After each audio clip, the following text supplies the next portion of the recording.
You're welcome back. This is Newsfile, your most authoritative news analysis show. And the show is brought to you by Bank of Africa's strongest group and closest partner, MTN. Welcome to the new World Star Assurance, creating smiles since 1985 and celebrating 30 years of solid partnership, NIIT, bringing people and computers together successfully. Heaven's Mosquito Coil. They are also proud to be associated with the show this morning. And by way of my take, I go back to my post I made some time ago and a crusade that I joined the Ghana Integrity Initiative and the anti-corruption bodies to ensure that we have. And to begin, to applaud the Speaker of Parliament, the Honorable Doa Jaho, and his leadership for giving priority to the Right to Information Bill. Let's see them move beyond Clause 1 or Section 1 of that bill in the next week of the debate. Now, whilst the Parliament is at that and will soon be considering the spy bill, I have an invitation to appear before the committee on Monday over my memorandum that I sent to them to justify why I think that the spy bill may not be necessary or is not needed in the form that is being proposed. Now, whilst we are at all of that and looking at passing the Right to Information Bill, I want to repeat that declaring your assets as members of Parliament and other public offices and having the assets declared just on a piece of paper and handed to someone, and that piece of paper will never be opened, is never the intention for the sunshine that you need on the fight against corruption. So it should be declared, but also verified and publicized. In Nigeria, the law does not require Buhari and his vice president to publish their assets, but they did it. They went beyond declaring and publishing it. The call is that if we really want to fight corruption and we want members of the Ghanaian public to believe that we are really interested in fighting corruption, let's do beyond merely writing our assets on a piece of paper and handing it to somebody and that never gets opened. Let's have the assets verified and let's have them publicized. It is very important. I end on this note, a quotation from Kojo Annan Ankuma, who is a lawyer you know. He says, one day, the poor in this country will have nothing to eat but the rich. The poor person's cocoa paid our fees. That's university particularly. We owe a duty to at least make sure we can give them a decent livelihood. That's by way of my take. Let's take the corruption fight a notch higher. Thank you very much. You're welcome as always. And your views and comments are all welcome. 1422, that is the text line, 1422. You could post your comments on our Facebook wall and also send them to newsfile@myjoyonline.com. Thank you very much indeed. Now, my guest for the very first segment of this show this morning, very special guest, Dr. Charles Wereko Brobby, popularly known as Tazan. He's Chief Policy Analyst, Ghana Institute for Public Policy Options, GIPO. This is what you have found your time, or you are spending your time on now that you seem to have a bit of time on your hands. Why GIPO? What is it for? I think what we try to do, governance is all about public policy and its implementation. And it's important that the citizenry understands the policies by which they are being governed, and also to be well enough to be able to make an informed analysis of what it is people are proposing. You know, if somebody says, I want to give free education, one needs to examine, you know, which part of the education should be free, what should that be free, which part should be parents' responsibilities, and so on and so forth. It's getting you a bit too loud, and some people are uncomfortable. It is not, that this is a time you should be relaxing. I've been writing and commenting on public affairs since 1993. Right. It's 23 years. It's not now. So, it happens in different formats. I've now formally retired from, if you like, professional work. Right. And that's what I do now. So it's not something new. I've written well over 1,000 opinions in Ghana since 93, starting with the Chronicle, Kweku Baku's paper, even Kwesi Pratt's, and it's been every week. What's your motivation? Because you get attacked. Well, my motivation is very simple. Our democracy is founded on universal adult suffrage. And that means that it doesn't matter how smart Tarzan is. He's got one vote. Every citizen of sound mind, etc., has got a vote. And for them to exercise that vote judiciously, it's important that every citizen who votes is well informed. I mean, Jefferson said, we must inform the people's discretion if we want to trust democracy to them.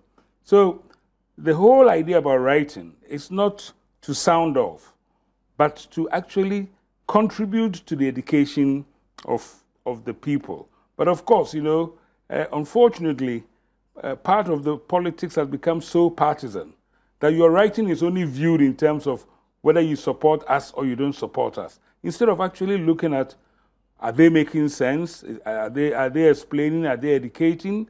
And so, for those who think I've become too loud, I think they don't know the history of the Fourth Republic, because I've been doing this for the entire Fourth Republic. I think their suggestion is that you should also retire as far as these, crusades are concerned. They're not crusades. I mean, educating people about the laws of Ghana, it cannot be a crusade.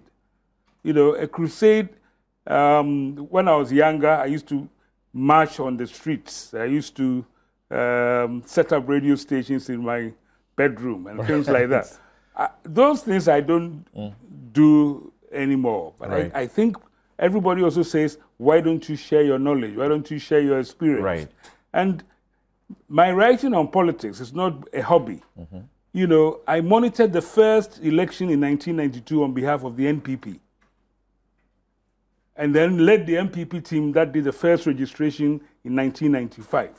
So I'm talking out of field experience and the things that we have learned, and sharing those experiences. In one of your articles titled "To Serve or to Loot," yes, you say we are preparing for the elections and to give people the right to exercise their franchise.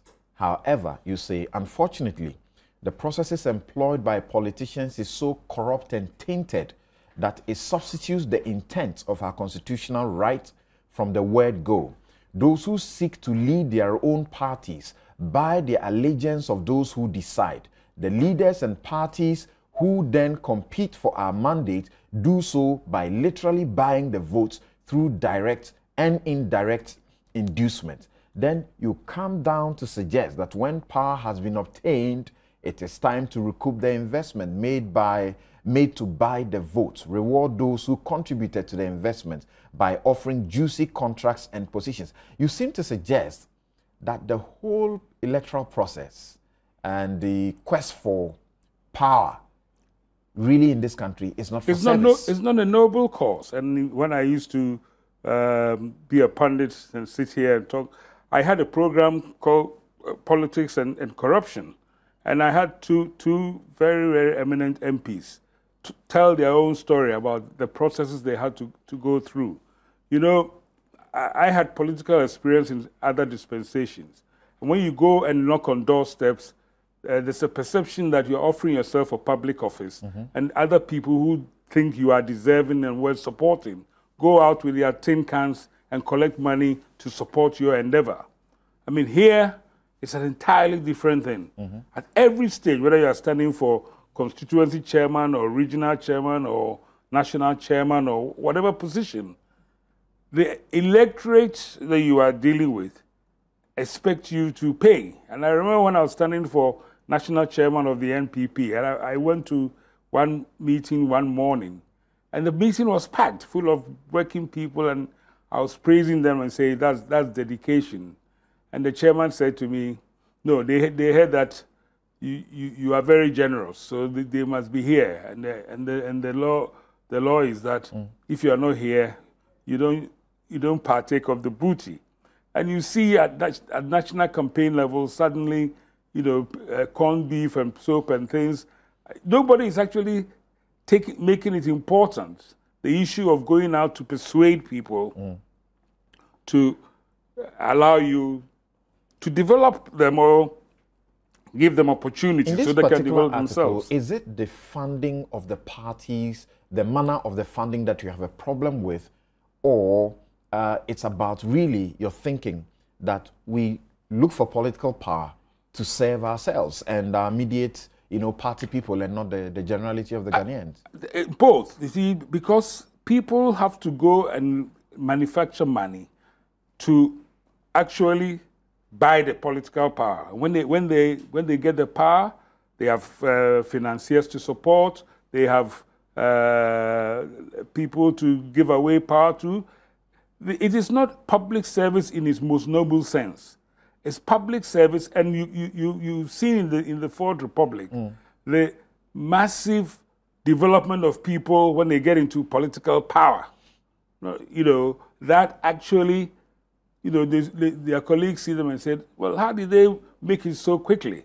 And it's almost a pattern that once you get into political power, you are buying yourself out of poverty or buying yourself out of the need to actually work well and make it. And I asked that because you actually made reference to the Democrats' Bernie Sanders, and you said at the time he had been able to mobilize $27,000. No, $27 per person. And dollars per person. He has manipulated. He's managed to raise several $1 million because, interestingly, the oldest political candidate is being endorsed enthusiastically by the young generation, and they see in what he's preaching, whether it is utopian or not, a certain, manifestation of their ideals. So the reference is this, then this is the purpose. What is your suggestion for political party funding in Ghana? How should the parties go about it? There may be a need for public funding of political parties, and this debate has been raging very, very well. And in an article I wrote at the time it first came, I said, look, there must also be a willingness to account. Political parties, if they want to be funded, they should open up their books so everybody can see where it's coming from and what it's being done for. How do I know, and how do you know what Bernie Sanders is collected? Because the law requires that they declare every person that everybody contributes. Section 21 of the Political Parties Act. But is the EC enforcing it? Is the EC that's supposed to, crack the whip here? Yeah, but the point is that EC is supposed to crack the whip. But, is there a willingness to be honest about it? Most people are not honest about it. And really, this is almost like a throwback to something I said in '94. The harshest article I ever wrote, incidentally, about the MPP was called Sika Emoja, which was talking about the monetization, the creepy monetization of political activity in Ghana. And I was beginning to see, I went to a congress in '92 where people were being effectively bought and told to swear in Antoine Yama. This is 1992. So it's not something that is now. It's something that's become more reinforced as we've gone on. How do you take it when in your own party, the NPP, you seem to come under such heavy attack for the publications you make? Because sometimes they seem to read into the publications that you are directly or indirectly attacking the party as not being prepared for the elections. And I'll show you why. I think that, what I do is not to write from a partisan position. Okay. What I do is seek to educate people and say, what is the law that we have to follow? And even when I want to be partisan, I happen to be an engineer. Therefore, my training does not stop at identifying problems. For every engineer, they know that at the end you have to solve the problem. So sometimes when I advise, when I'm being partisan or whatever, I suggest, yes, everybody knows what the problem is. But what is the solution that you are coming with that will convince the, those in the middle who may want to change? For example, when they were asking for validation, and I think they still have a position that may get a bit closer to validation as far as the verdict of the Supreme Court is concerned. When they were asking for validation, the actual validation was rejected. You said that if we seek a ghost-free register, the best time to validate is on election day. But then we do already check that.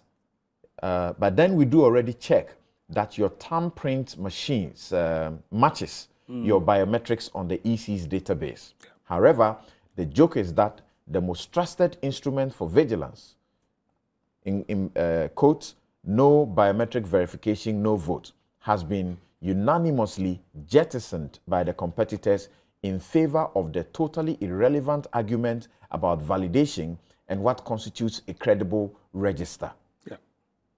That was seen as a direct attack on the party and what it was seeking. Because the Electoral Commission of Ghana is independent. And therefore, you see, it wasn't attacking validation. It was attacking the very principle that you could prescribe a solution, a particular solution to the Electoral Commission to follow. I served on IPAC from the foundation. I used to go and sit down with Afarijan many a time in his office, and we share a beer and we discuss impending IPAC. And then we will think about the issues. And IPAC, in the years when it was actually most effective, was not a contrite, attrition-filled body as it seems to be now. Now, because of media, which, by the way, I'm largely responsible for. Because of media, people think that they should sing their songs, tailor-made their positions, and push an agenda in public. But the law says that the Electoral Commission is independent. And you see, my defense of the Electoral Commission, if you read all my writings from '93, it's always been consistent that the Electoral Commission must not be harangued, must not be harassed. You can suggest things. And most of the important electoral reforms that took place from '93 came through IPAC suggestions, and they were made without rancor and bitterness. But it seems to be, the new norm that I want this, I must get it. Whether Electoral Commission is independent or not, this is what I want. And this validation thing has been presented in so many different forms. And at the end, if you go and read the Supreme Court judgment, it agrees with me that you cannot prescribe a solution to the Electoral Commission. So it wasn't an idea that I did not necessarily support validation as a principle and a concept, but I said the idea of trying to push it onto the Electoral Commission, they had no standing.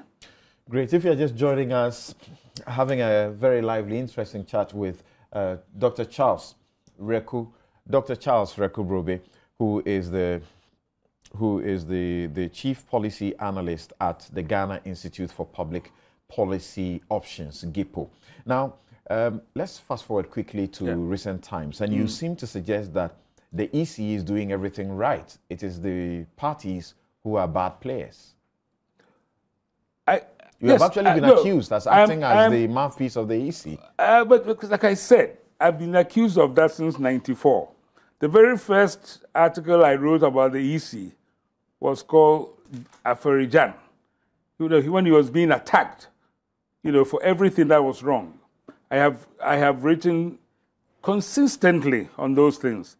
My '95, I wrote an article called Questioning the Referee's Parentage, which was a derivation from an English football terrorist song of Who is Your Father?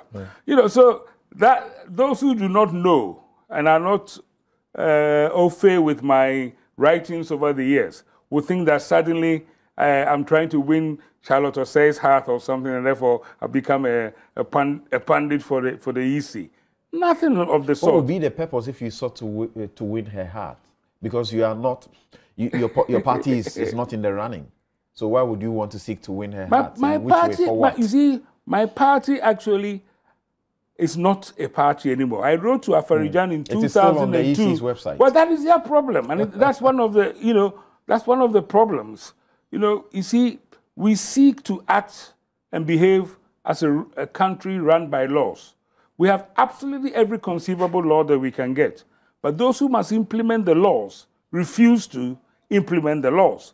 And it applies to the EC as much as to government, as much to all public institutions. And people who seek to implement. We are every time we say, oh, let's go and pass this law, we are very, very good at haranguing Parliament to pass laws. But I don't see any CSOs actively saying, ours is to make sure that the laws actually are implemented. So why do you think the EC is doing so well when quite a good number also don't think that she's doing that well? Because they are looking at things from partisan perspective. Let me give you, bring it right up to date. After the 2000 election and after 2008, it became very clear that we needed to look entirely at the timetable of the election. The Constitutional Review Committee looked at it and suggested that one way we should do it was to merge the two elections. That's nothing to do with the EC. Then, when Afarijan formed the committee for electoral reforms following the Supreme Court hearing, they agreed unanimously that you must change the date. Based on that, the EC has come out with a timetable that says, well, we are preparing for November 7th. The EC has actually sat down with the subsidiary, the Constitutional and Legal Affairs Committee, and have agreed legislation. It's not the EC's job to draft legislation. That's the job of the Attorney General. And as far as I know, the Attorney General has drafted and gazetted the first draft of the bill. But everybody, so when you hear somebody saying that Charlotte Osei's posture is making it difficult to pass this legislation, you ask yourself, what has that got to do with it? The EC has finished its input. The Attorney General has drafted the bill. It is up to Parliament now to take the bill through its processes.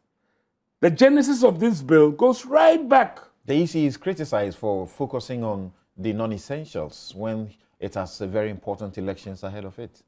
Samson, the question I ask you, what is non-essential, and has the EC not fulfilled, the mandate in terms of following the timetable that is trying to work towards the 7th of November? You see, as far as the EC is concerned, if I was the EC, it doesn't bother me whether the elections are held on the 7th of November or held on the 7th of December. If they are held on the 7th of December, maybe some of the problems they are having with getting their money and all those kind of things, an extra month will be fantastic. But the issue is that... But if it's held on 7th of November, that's also good for your suggestion in one of your articles where you spoke about whether we're prepared for some reforms, particularly when it comes to presidential election challenges. But I lay the blame... You were comparing us to Kenya, where they took 21 days, and we took almost 8 months. I lay the blame squarely not on the EC, but on Parliament. Okay. We've known since whenever the petition was held, etc., when the CRC did its work, we've all known that we are going to merge parliamentary and presidential elections. So why did you wait till now? It's part of Ghana's last-minute attitude. Everything, the time is not there yet. So the problem we are faced with is not delays by the EC. The problem we are faced with is that we have sat around for so long that simply going through the processes, laying it there, and etc., going through Council of State, letting it sit for 3 months, all of that is being delayed. But then somebody who's deputy minority leader comes out and says, I don't like Charlotte Osei's posture, and that is going to delay. If you have changed your mind that you want to go back to 7th December, be honest about it. I don't really see that, this whole thing about a fascination with one person, when in fact there's a 7-member commission, it's taking us anywhere. There are those who suggest that what was the EC's business in seeking to set up what he called a steering committee, you know, the stillborn steering committee. I have a view on that. And then went ahead to concentrate on inaugurating, is it a strategic plan, and people, you know, narrow it, zero it in on logo. And now it is pursuing smaller parties and seeking to get them out of the game. This is all important. You see, first of all, the benchmark has to be, is the EC slipping in its timetable towards November 7th? If it's not. The issue of steering committee, I wrote about it. What's in the name? I didn't think that the name was there, but the concept was fantastic. You see, there are all kinds of bodies which must be involved in the elections. You know, and people who criticize usually do not know about the mechanism of running elections. But what I thought was important was for EC to have all of these people sitting down together and for the EC to lay down the law. I have been to elections where the authority of the EC as the independent body to conduct the elections has been thrown aside because some DC walks into a polling station and issues orders. A policeman walks in and issues orders. In my mind, the only person who give final authority at a polling station is the EC's representative who is conducting the elections. So it's important that, you know, all of these bodies, you know, under the guise of regional security or something, all kinds of people want to interfere with the process. So I said it should not be a steering committee, but it's a committee that is, in fact, it's been there all the time. I don't know who chose the word steering now. You know, and on this matter of small parties, you see, people tend to be stuck in the past. In 1992, the Act setting up political parties, PNDC Act, insisted that you should have offices in 2/3 of constituencies or districts. That act has been superseded by the new Act of 2000, you know, which actually removes that requirement to have offices. So for the past 16 years, nobody's had to have offices. The new phraseology used is that you must be organized without defining what organized means in the Act in 2/3 of the districts. So really, I think people are moaning about nothing. They are moaning on the PNDC law of 1992, which has since been changed. But I believe that all the other provisions of what it takes to become a political party are important because you are seeking to govern our nation. And if you don't respect the laws, then when you win power, would that be the time to respect the laws? So yesterday there was a hue and cry about small parties crying about offices. There's no requirement for offices. And for me, it is important I point this out and to the public that this is not a requirement of the law of Ghana anymore. Has not been since 2000. This is what the Constitution says in Article 55. Article 55(7). Particularly, I think it should be 7B or so. It says that, okay, so Article 55(7), for purposes of registration, a prospective political party shall furnish the Electoral Commission with a copy of its constitution and names and addresses of its national offices, and shall satisfy the commission that, B, the party has branches in all regions of Ghana and is, in addition, organized in not less than 2/3 of the districts of each region. So the word is organized. Yes. But the Political Parties Act of 1992 actually used the word must have offices. And I think maybe somebody must have discovered that later in 2000. The specific language in the Constitution was reproduced in the new Act. Yes. So therefore, there you know, and unfortunately, in the new Act, which you're referring to, the Political Parties Law 2000, that is Act 574. That one, I think you find it in conditions for registration. Yes. It still talks about organized, yes. Section 9 says that the Commission shall not register a political party under this Act unless C, the party has branches in all the regions and is, in addition, organized in not less than 2/3 of the districts in each region. Organized. Yes. Yeah. So is it the EC that is wrong, or it is the parties that are doing the wrong thing? No, I think the law has been changed for 60 years. Somebody in the EC, I would have thought somebody like the deputy chairman of the EC for operations, who has been at the EC and its previous bodies since NCD days, etc., etc. They are still working under the impression that that law of 1992 still applies.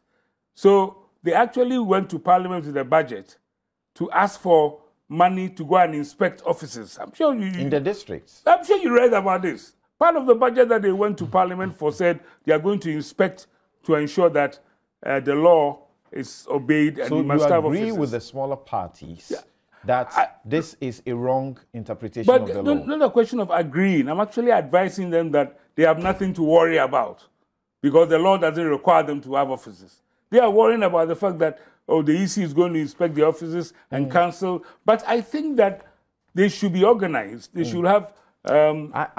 I think that maybe those who read that law may not have to end at reading Section 9, Section 9C, but they may have to go further and read Section 13. Section 13, somewhere in Section 13, I think they may find some further instruction that is helpful. Or Section 15. Section 15 says that, 15.1, that within 90 days after the issue to it of a final certificate of registration, a political party shall furnish the commission with details of its existence, details of the existence, and location of its national, regional, district, and constituency offices. So I think this should be read together with the earlier one, because this says, furnish them with details of location, existence and location of national, regional, district, and constituency offices. So the EC may be right. It may be right, but I'm not sure that the word organized, I would have thought I would have been defined in the Act, and maybe 13 may there. But the point I'm really trying to make is that it is important for everybody to be aware of what the law is, right, before you start making noise about. It is important for the EC. So it does appear that when this is brought to their attention, they are rather ignorant. Because they are suggesting that... we are 24 years into the Fourth Republic. Shouldn't we actually be applauding the new EC that they are planning to actually enforce the law, when all previous ECs have not enforced the law? This has been there from 92. But is it the right time to do that? Well, they have invested up to this point, and they are just about to go into the elections. I am not making a comment as to the appropriateness of it. I'm simply saying let's not pass laws if we do not want those laws to actually have full effect. But don't you blame the EC also? Because the law is that you are not supposed to register them unless they have fulfilled these conditions. And you have gone ahead to register them. The point I'm making is that you are talking about a 24-year record, 24-year operation.